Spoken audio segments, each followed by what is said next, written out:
সুপ্রিয় দর্শক, আসসালামু আলাইকুম। দেশ ও প্রবাসে যে যেখানে আছেন আপনাদের প্রত্যেককেই শুভেচ্ছা জানাচ্ছি। আজকে নতুন একটু প্রতিবেদন দেখতেই পারছেন, আমার সামনে একটা আপু আসছে। আসলে আপুর জীবনে কি হয়েছে চলুন কথা বলে জানার চেষ্টা করি।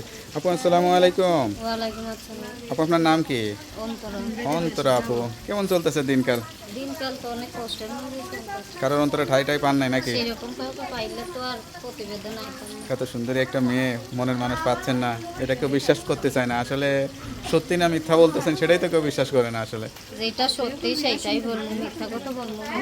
কি কারণে আসলে কোনো মনের মানুষ পাচ্ছেন না? কি কারণে প্রতিবেদন আইছে যদি মনের মতন সেরকম কাউকে পাই না, আমি বলতেছি মনের মানুষ পাচ্ছেন না কেন আসলে? এগুলো আসলে সেইটাই তো ভাগ্য, আল্লাহ যদি কপালে রাখতো তাহলে কপালে এখনো বিয়ের ফুল ফোটে নাই, সেটা বলতে যাচ্ছেন? সেইরকম ফুটে নাই তো, ফুটলে তার প্রতিবেদনের মাঝে আইতাম না, আচ্ছা, স্বামী আচ্ছা। লিয়াই সংসার করতাম। থাকেন কোথায়, ঠিকানা কোথায়? আমার দেশের বাড়ি রাজশাহীতে, আমি থাকি ঢাকা নবীনগরে। এখানে থেকে কি করেন? এখানে সেলাই মেশিনের কাজ করি বাসা বাড়িতে। আচ্ছা আচ্ছা, বয়স কত চলে এখন? আমার বয়স 18। 18। তো এখানে গার্জিয়ান কে, কার সাথে থাকেন? এখন বর্তমানে গার্জিয়ান সৎমা আছে আর ছোট একটা ভাই আছে, তাদের নিয়ে এই বাসা ভাড়া থাকি, সেলাই মেশিনের কাজ করি। আপন মা বাবা নাই? আপন মা বাবা ছোটবেলায় মারা গেছে।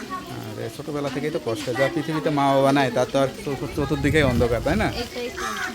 তো এখন যে বিয়ে শাদী করতে চাচ্ছেন, অনলাইনের মাধ্যমে অনেক অসহায় পুরুষরা বিয়ে করতে চায়। অনেকের বউ চলে যায় ভেগে, টাকা পয়সা নিয়ে, বাচ্চা কাচ্চা থাকে, অনেকের বউ মারা যায়। সেরকম কাউকে বিয়ে করে সুখী করতে পারবেন? এখন সেই রকম যদি আল্লাহ কপালে রাখে, যদি যুবক হয় তাও হবে, আর যদি বউ বাচ্চা থাকে সে যদি আমাকে 2 বেলা ডাউল দিয়ে ভাত খাইতে পারে, পর্দাভাবে রাখতে পারে, আমি তা নিয়ে খুশি। এটা কি মুখের কথা বলতেছেন নাকি অন্তর থেকেই বলতেছেন? এটা আমার মনের কথাও, মুখের কথাও, মনের কথাও, অন্তর থেকেও বলতেছে। দেখ না, আমি অন্তরটা তো বড় হওয়ারই কথা, তাই না? আচ্ছা আচ্ছা। তো যাই হোক, আপনার কথা শুনে অনেকে হয়তো যোগাযোগ করবে, বিয়ে শাদী করতে চাবে। নাম্বার দিলে সমস্যা নাই তো?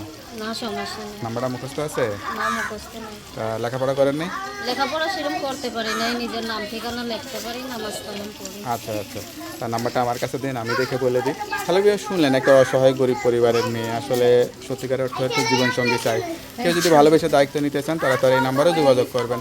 আপনার নাম্বার হচ্ছে 01738464736। নাম্বারটা আবার বলে দিচ্ছি, 01738464736। নাম্বারটা খোলা রাখবেন আর নামাজ কালাম পড়ে আল্লাহর কাছে চাইবেন, ঠিক আছে? তো ভালো থাকেন, আসসালামু আলাইকুম।